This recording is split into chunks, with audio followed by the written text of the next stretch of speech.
হুমায়ুন কবিরকে আজকে সাসপেন্ড করা হলো, কি বলবেন এই প্রসঙ্গে? না, প্রথমত হচ্ছে সাসপেন্ড কেন করেছে তাদের দলের বিষয়ে সেটা নিয়ে তো আমার বক্তব্য নেই, কিন্তু হুমায়ুন কবির যে কথাগুলো বলেছেন, যেমন তিনি লোকসভা নির্বাচনের সময় বলেছেন আমরা 70 ওরা 30, মানে মুসলিমরা ওখানে 70 হিন্দুরা 30, আমরা চাইলে ভাগীরথীর জলে ভাসিয়ে দেব। তারপরে হুমায়ুন কবির বললেন যে এটা আমার কথা ছিল না, এটা মমতা ব্যানার্জির কথা ছিল। তাই মমতা বন্দ্যোপাধ্যায় তাকে বাবরি মসজিদ ওখানে গড়ার জন্য সমর্থন করছেন কিনা, অনুমোদন দিয়েছেন কিনা, পিছনে আছেন কিনা, সেটাও তো আগে জানা দরকার হুমায়ুন কবিরের কাছে।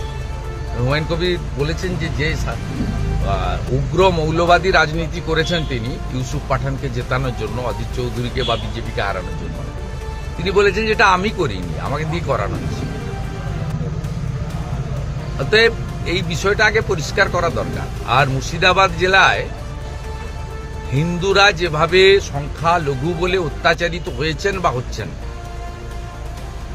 সেই বিষয়ে তো মুখ্যমন্ত্রী আজকে কিছু বলেননি।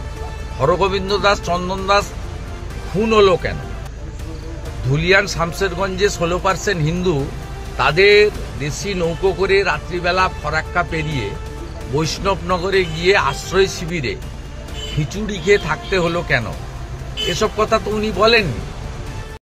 इस वीडियो को लाइक करें, हमारे चैनल को सब्सक्राइब करें और बेल आइकन जरूर प्रेस करें